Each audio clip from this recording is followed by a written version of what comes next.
In the heart of a vast and mysterious African rainforest, there was a village called Kizingo. It was a place where the trees towered so high they seemed to touch the sky, and the rivers ran deep and wild, full of secrets whispered by the ancient spirits of the land. The people of Kizingo were known for their rich culture, their vibrant dances, and their deep connection to the natural world. But they were also known for their tales of the mountain, a towering peak that loomed over the village, shrouded in mist and mystery. The mountain was said to be the home of a fearsome creature, a being neither fully man nor beast. Some called him the Mountain King, others whispered of him as a monster. He was said to be immortal, a creature of immense power, and he was feared by all. The villagers avoided the mountain at all costs, for it was said that those who ventured too close never returned. But there was one tradition that bound the village to the mountain. Every 10 years, the Mountain King would demand a bride. The elders of the village, in their wisdom or fear, had struck a pact with the Mountain King long ago. In exchange for the safety of the village, they would offer him a bride every decade. The chosen woman would be sent to the mountain, never to be seen again. It was a fate that haunted every young woman in the village, and as the 10th year approached, the fear grew palpable. In this year, the burden of the mountain's demand fell upon the family of Amina, a beautiful young woman with a heart as pure as gold. Amina was beloved by all in the village. She was kind, gentle, and wise beyond her years. She cared for her ailing mother and helped her father tend to the crops. She had dreams of one day becoming a healer, like the wise women who had taught her the ways of herbs and roots.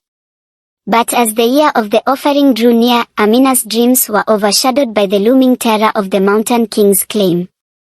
The village elders began their rituals, consulting the spirits and reading the signs to determine which woman would be chosen. Amina prayed fervently, hoping that she would be spared, but she knew in her heart that her name would be called. And so it was. On the eve of the offering, the elders came to Amina's home with heavy hearts and downcast eyes. They explained that the spirits had chosen her to be the Mountain King's bride. Amina's mother wept bitterly, and her father could not bear to look at her. But Amina, with the strength she had always carried within her, accepted her fate. She knew that to refuse would bring great harm to the village she loved, and so she prepared herself for the journey. The day of the offering dawned with a heavy mist hanging over the village. The elders dressed Amina in a gown made of the finest white cloth, adorned with beads and cowrie shells, symbols of purity and protection. They placed a garland of fragrant flowers around her neck, and her hair was woven into intricate braids. The villagers gathered in silence as Amina was led to the edge of the forest, where the path to the mountain began. With one last look at her family, Amina stepped onto the path and began her ascent. The villagers watched until she disappeared into the mist, then turned back to their homes, their hearts heavy with sorrow. The journey to the mountain was long and treacherous. The path wound through dense forests, across rushing rivers, and up steep cliffs. But Amina was determined to face her fate with courage. As she climbed higher, the air grew colder and the mist thicker until she could barely see the path before her. But she pressed on, guided by the knowledge that she was fulfilling her duty. As night fell, Amina finally reached the summit of the mountain. There, in the midst of the swirling mist, stood a great stone palace, carved into the side of the peak. The palace was both beautiful and terrifying, with towering walls and spires that seemed to pierce the heavens. The gates stood open, as if expecting her arrival. Amina took a deep breath and stepped through the gates. Inside, the palace was silent and empty, save for the flickering light of torches that lined the walls. She walked down a long corridor, her footsteps echoing in the stillness, until she reached a grand hall. In the center of the hall stood a figure, tall and imposing, with a presence that filled the room. The Mountain King. Amina could see him now, a being of immense power, his form shifting between that of a man and a beast. His eyes glowed with an otherworldly light, and his voice, when he spoke, was like the rumble of distant thunder. "You have come," he said, his voice deep and resonant. Amina nodded, her heart pounding in her chest. I have come, as was demanded, she replied, her voice steady despite her fear. The Mountain King regarded her with a gaze that seemed to pierce her soul. You are not like the others, he said after a moment. You do not tremble before me. Why? Amina took a deep breath. Because I believe in the strength of my spirit. I am here to fulfill my duty, not out of fear, but out of love for my village. The Mountain King was silent for a long time, and Amina could feel his power, his ancient wisdom, and his loneliness. Finally, he spoke again, but this time his voice was softer, almost sorrowful. You are brave, Amina, he said. But you do not know what you have agreed to. I am not the husband you imagine. I am cast, bound to this mountain by a spell that can never be broken. Any woman who marries me is doomed to share my fate, to live in this palace, alone, for eternity. Amina's heart ached at his words, but she did not waver. Then I will share your fate, she said.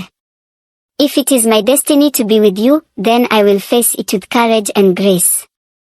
The Mountain King looked at her, and for the first time in centuries, he felt something stir within him, a glimmer of hope, a spark of warmth that had long been forgotten. He reached out a hand to her, and Amina took it, feeling a surge of power pass between them. And so, Amina became the bride of the Mountain King. The days that followed were strange and wondrous. Amina explored the palace, finding hidden rooms filled with treasures and ancient relics.